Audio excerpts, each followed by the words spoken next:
The fast changing relationship between technology and society drives the need for new sets of skills for digital citizenship. Our growth model has reached its limits, this is for sure, and maybe this pandemic is a bit linked to that side. Trust in public institutions is eroding day by day. Sentiments of exclusion are growing everywhere. It was very much before the pandemic. It's something we see increasingly in many countries in the last recent months. Disinformation has spiraled during the pandemic along with hate speech, racism, anti-Semitism, a new wave of violent terror, extremism position, including social media networks discussion. If education is to be transformative, then students must be given the space to think critically, understand global issues, and act responsibly to address these challenges and to become the frontline game changers in the future, in the near future. And this is about taking care. This is about taking care of the planet. This is about taking care of a new model of development and economic, and this is taking care of the humankind, so to say, and the role of humankind in this disruptive change going on, including the role of artificial intelligence. The reliance of technology during this crisis has in fact increased. It's a kind of paradox, but it's interesting to see the demand for social-emotional learning. And this is about cultivating empathy. This is about understanding emotions and building healthy learning environment. Neurosciences provide ample evidence of the importance of this dimension in order to improve the quality of learning and also to make education achieving the goal, which is very much beyond simple transmission of knowledge and competencies.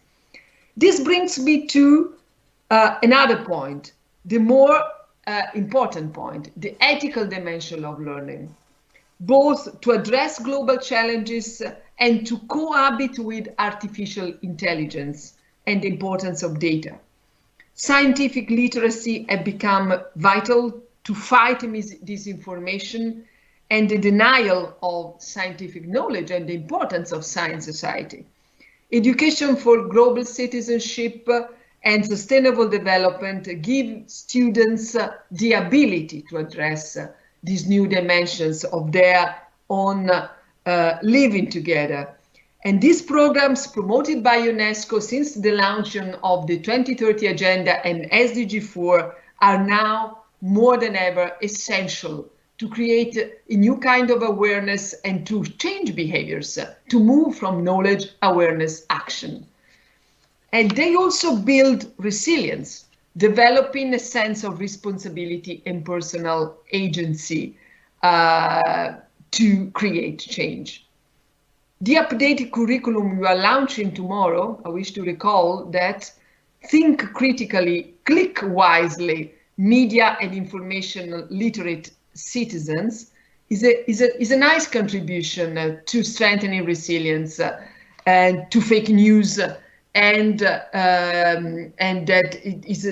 is threatening our democracies in these troubled times. In short, space needs to be freed up in curricula to take on these often tough and sensitive issues. There is no another chance. I mean, it's time to do that because education carries on a responsibility to help learners acquire the skills and mindsets to build a more democratic, sustainable, and inclusive society. Significantly, this ethical dimension has a dedicated target in the UN Sustainable Development Goal number 4, and it's referred as the 4.7. Third dimension relates to teachers. Teachers are at the heart of educational transformation. A resilient educational recovery is co-created with them, and no recovery and building back together in education and through education will be actually possible without them. They have been on the front line of reimagining education within this pandemic. Let me stress this point.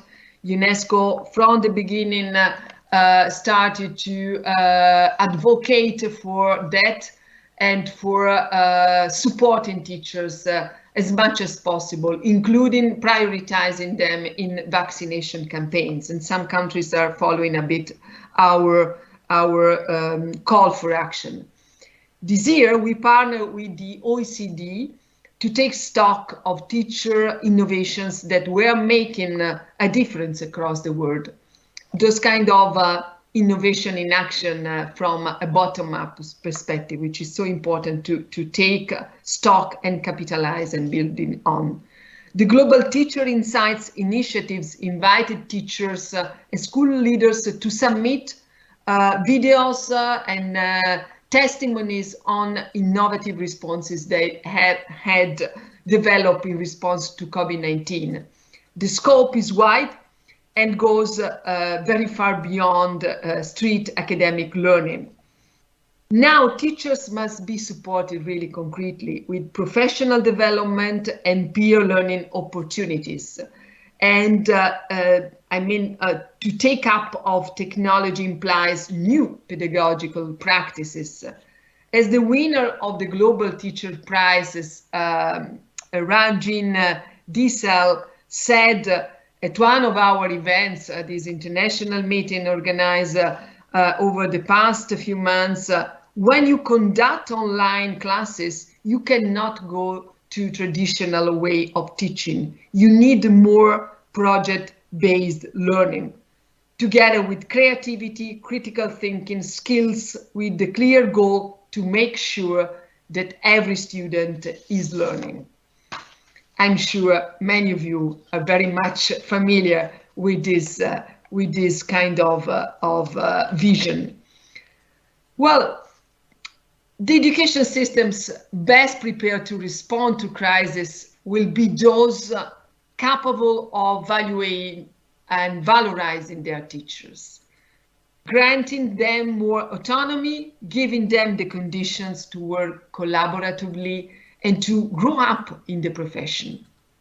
And this is a point that will be at the very core, supported and promoted by UNESCO at the global joint agenda we are implementing with our partners under the umbrella of SDG 4. Fourthly, the acceleration of change over the past years raised debates not only on how students are assessed, but on how the impact of the crisis can be rapidly measured. This brings me to the last, but really the not least topic of the day, data, the importance of data. Real-time data can prove learning, troubleshoot, and identify problems. Can a better balance be struck between the formative assessment and high-stakes exams? How do we guarantee the privacy of data, the protection of individuals?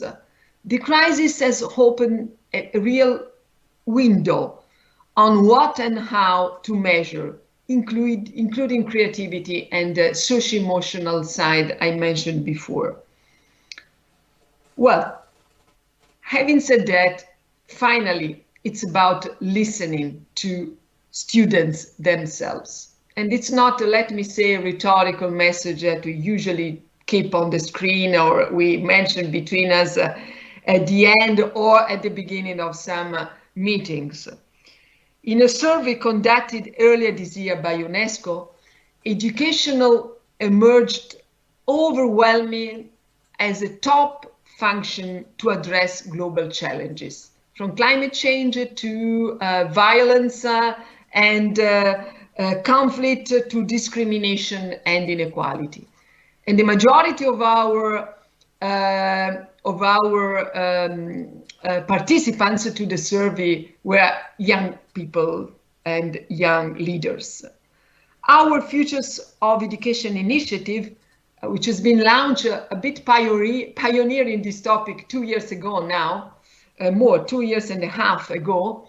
And the purpose is to release a report by an international committee chaired by Madam Saleh Work, President of Ethiopia, at the end of this year, about the way we have to reinvent education, the futures with S of plural of education.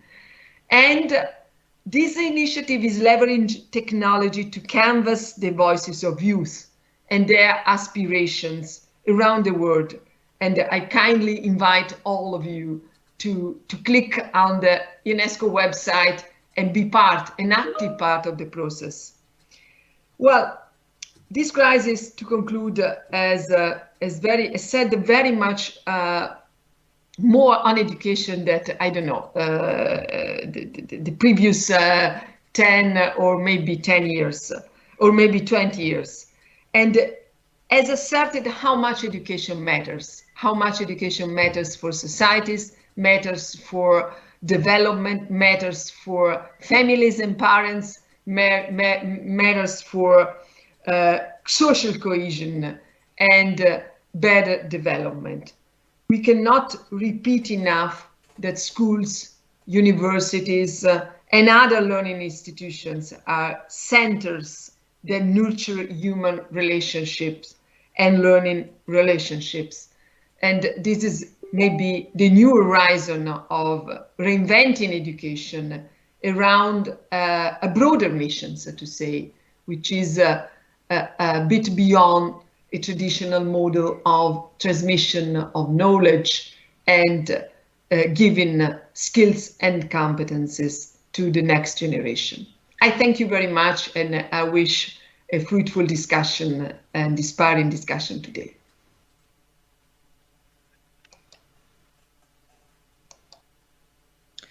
Thank you very much, Ms. Stefania, for a very, very insightful and amazing presentation. Thank you for your time and being here with us today. We are now off to a 5-minute break, and we'll be back soon. Thank you.